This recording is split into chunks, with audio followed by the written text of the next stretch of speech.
सवये पढ़ाने जा रहे हैं। संदर्भ लिखेंगे प्रस्तुत सवया हमारी पठित पाठ्य पुस्तक काव्य संकलन में संकलित भक्त शिरोमणि रसखान द्वारा रचित सवये नामक पाठ से लिया गया है। पहले वाले का प्रसंग होगा कि प्रस्तुत, इसका प्रसंग आपको बता रहे हैं कि प्रस्तुत पद्य में ब्रजभूमि में जन्म लेने की अभिलाषा प्रकट की गई है।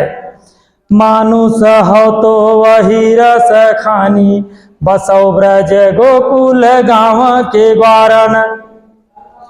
कवि रसखान कहते हैं कि हे प्रभु, यदि अगले जन्म में मैं मनुष्य हूँ तो मुझे ब्रज के गोकुल गांव के ग्वालों के साथ निवास करूं। लिखेंगे कि कवि रसखान कहते हैं कि हे प्रभु, यदि अगले जन्म में मैं मनुष्य हूँ तो ब्रज के गोकुल गांव के ग्वालों के साथ निवास करूं।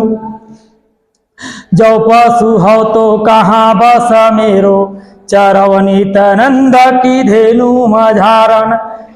फिर भी यद्यपि मेरा कोई बस नहीं है, फिर भी यदि मैं पशु रूप में जन्म लूं तो मुझे बाबा नंद के गायों के मध्य चरने का सौभाग्य प्राप्त हो।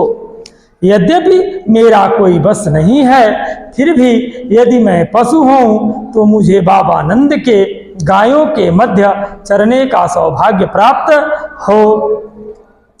पाहन हो तो वही गिरी को, जो धर्यो कर छत्र पुरंदर धारण। और यदि मैं पत्थर बनूं तो उसी गोवर्धन पर्वत का बनूं जिसे भगवान श्री कृष्ण ने इंद्र से रक्षा करने के लिए अपने हाथ पर उठा लिया था। यदि मैं पत्थर बनूं तो उसी गोवर्धन पर्वत का बनूं जिसे भगवान श्री कृष्ण ने इंद्र से रक्षा करने के लिए अपने हाथ पर छत्र की तरह उठा लिया था। जब उस समय, एक कहानी आपको बताते, उस समय की बात है, जब इंद्र क्रोधित हो गए गोकुलवासियों पर और भयंकर वर्षा करने लगे। ऐसा लगा कि पूरा गोकुल गांव में डुबो देंगे, ठीक है ना। तो भगवान ने क्या किया, गोवर्धन पर्वत को ही अपने आया है कि कनिष्ठिका उंगली पर उठा लिया, ठीक है ना। और सारे ग्वाल बाल गाय सबको उसी के नीचे कहा आकर के खड़े हो जाओ। तो जब भगवान की इस लीला को इंद्र देखते हैं तो इंद्र को यह ज्ञान हो गया कि यह कृष्ण कोई साधारण बालक नहीं है, अपितु यह परम अवतार हैं, अर्थात स्वयं श्री नारायण के यह अंशावतार हैं, ठीक है ना। तो उसी समय का वर्णन यहाँ रसखान जी के द्वारा किया जा रहा है कि मानुष हो तो वही रस खानी, बसौ ब्रज गोकुल गांव के ग्वारन। जो पशु हो तो कहाँ बस मेरो, चरवनी तनंद की धेनु मझारन। आपाहन हो तो वही गिरी को, जो धर्यो कर छत्र पुरंदर धारण।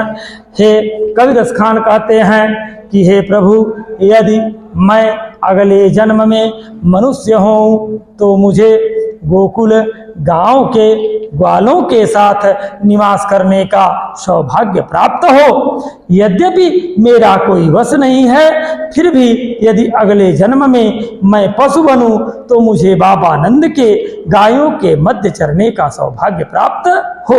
और यदि मैं पत्थर बनूं तो उसी गोवर्धन पर्वत का बनूं जिसे भगवान श्री कृष्ण ने इंद्र से रक्षा करने के लिए अपने हाथ पर उठा लिया था।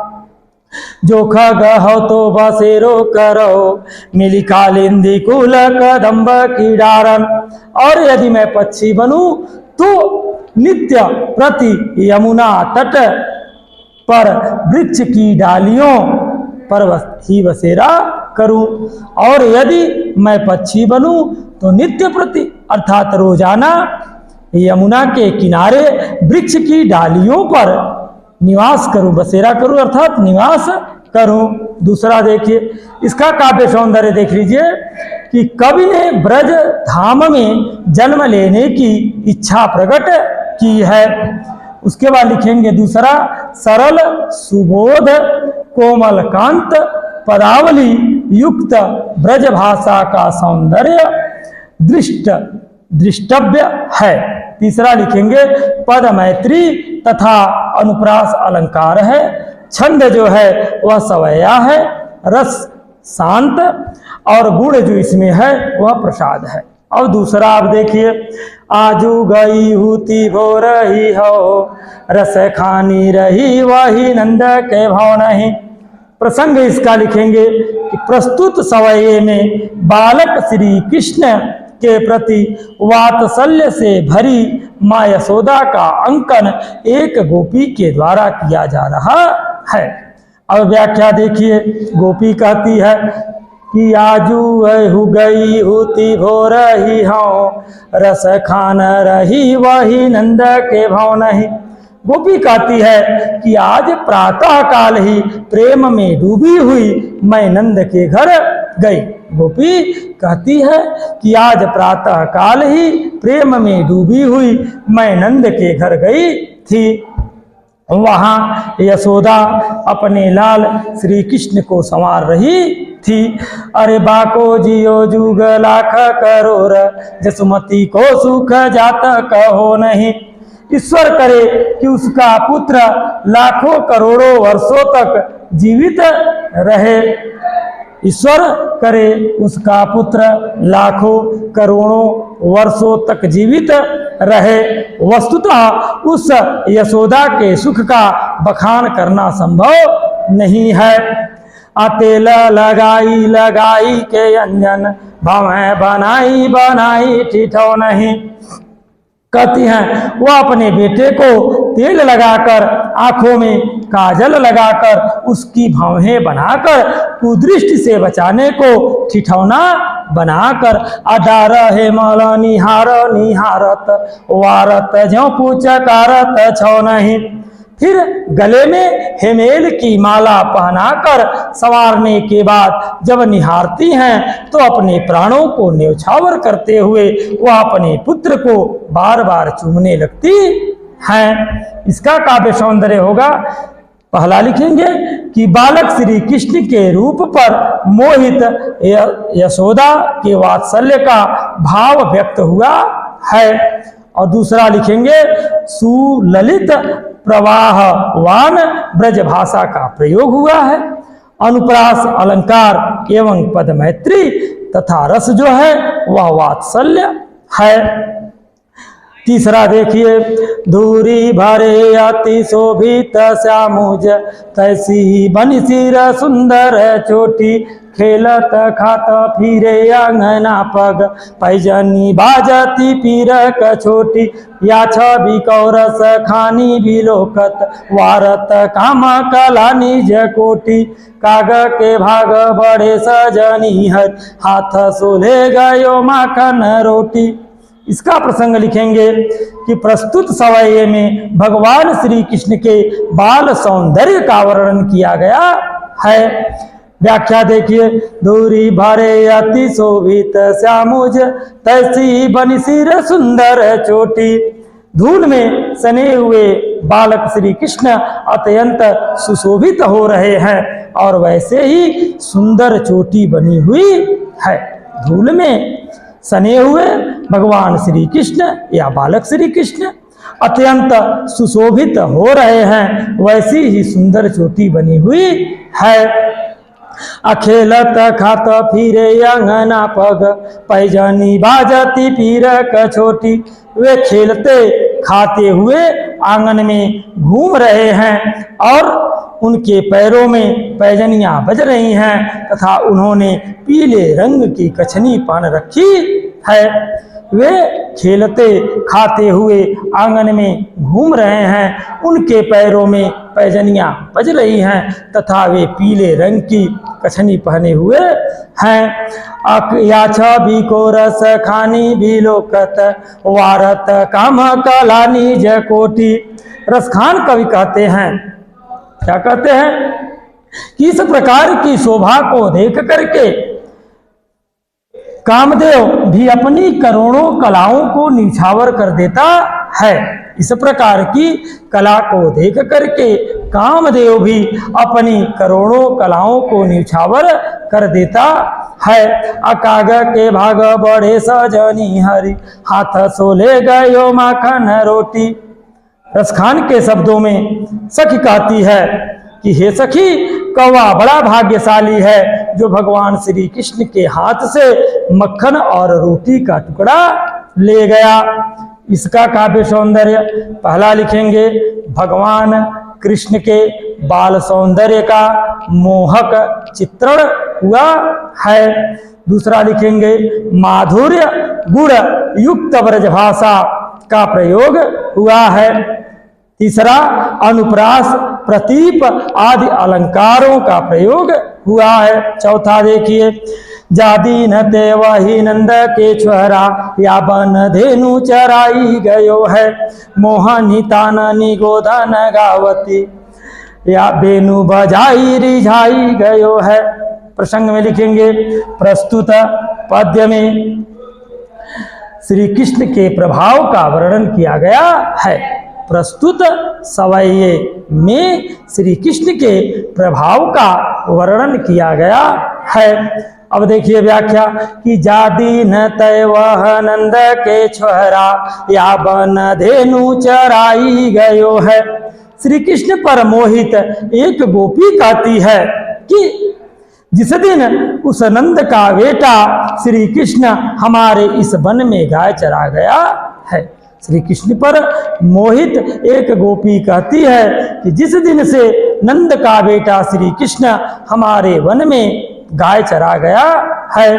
अमोहनी ताननी गोधन गावत, या बन बेनु या गावत बेनु बजाई रिझाई गयो है।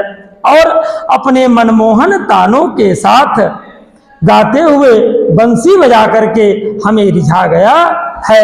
दोनों लाइन का देखिए कि जादी न तय वह नंद के छोरा, या बन धेनु चराई गयो है।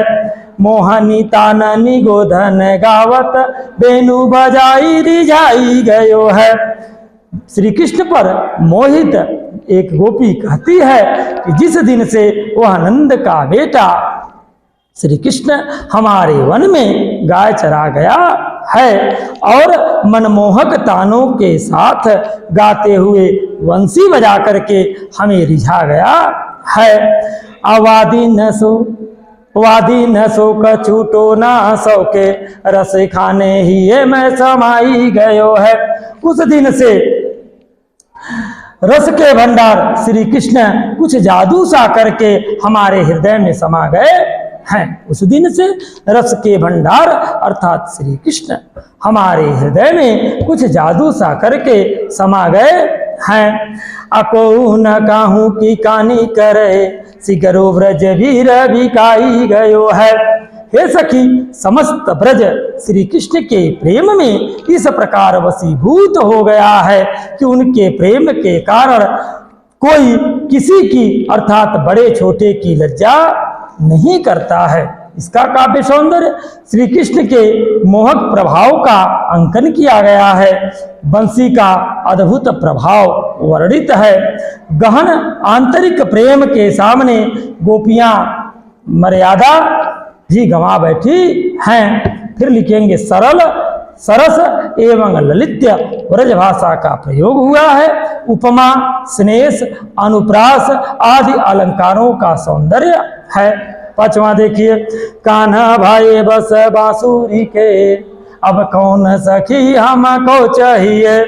प्रसंग में लिखेंगे कि प्रस्तुत सवैये में गोपियों की बंसी के प्रति सौतिया डाह को प्रकट किया गया है। यहाँ सौतिया डाह इसलिए संबोधित किया है कवि ने क्योंकि सारी गोपिकाएं श्री कृष्ण से प्रेम करती थी और श्री कृष्ण का प्रेम बंसी से हो गया। तो दुनिया में जो सबसे बड़ा डाह होता है वह सौतिया डाह होता है, ठीक है ना। अर्थात किसी का पत्नी किसी अन्य स्त्री से, किसी का पति किसी अन्य स्त्री से प्रेम करता है तो एक उसकी पत्नी हो गई और एक जो अन्य स्त्री से प्रेम कर रहा है तो जो पत्नी है उस स्त्री के प्रति जो है वह सौतिया डाह रखती है। या मान लीजिए कि कोई व्यक्ति 2 विवाह कर लिया है कोई पुरुष, तो उसकी जो दोनों पत्नियां हैं वह एक दूसरे की सौत है। तो उन दोनों के प्रति जो ईर्ष्या भाव होता है, नफरत भाव होता है, ठीक है ना, और द्वंद्व का जो भाव होता है वही सौतिया डाह है। बात समझ में आ गई? सौतिया डाह। तो लिखेंगे प्रसंग में कि प्रस्तुत सवैये में श्री कृष्ण की वंशी के प्रति गोपिकाओं के सौतिया डाह का वर्णन किया गया है। अब देखिए व्याख्या। कान्हा भाई बस बांसुरी के, अब कौन सखी हमको चाहिए। एक गोपी दूसरे गोपी से कहती है, हे सखी, श्री कृष्ण तो मुरली के वश में हो चुके हैं, अब हमको कौन चाहेगा। निषधौस रहे संग साथ लगी, यह सौतनीता पानी क्यों सही है। कहती है यह बंसी अर्थात जो हमारी सौत है वह हम गोपियों के दुख को क्यों सहेगी, ठीक है ना। इसने तो श्री कृष्ण के मन को मोह लिया है, अतः वह हमें सदैव ही क्या करेगी, जलाएगी, ठीक है ना। जलन की भावना, ईर्ष्या की भावना हो। कहते हैं कि निषधौस रहे संग साथ लगी, यह सौतनीता पानी क्यों सही है। यह बंसी अर्थात हमारी सौत हम गोपियों के दुख को क्यों सहेगी। इसने तो श्री कृष्ण के मन को मोह लिया है, अतः वह हमें तो सदैव जलाएगी ही। अमिलियाओ सब सखी भागी चले, अब तो ब्रज में बांसुरी रही है। हे सखी आओ, अब हम सब मिल करके यहाँ से क्या करें, भाग चले, क्योंकि अब तो इस ब्रज में यह मुरली ही रहेगी। अर्थात अब हम लोगों की कोई कीमत नहीं है श्री कृष्ण के लिए, ठीक है ना। आओ सखी मिली आओ सब सखी भागी चले, अब तो ब्रज में बांसुरी रही है।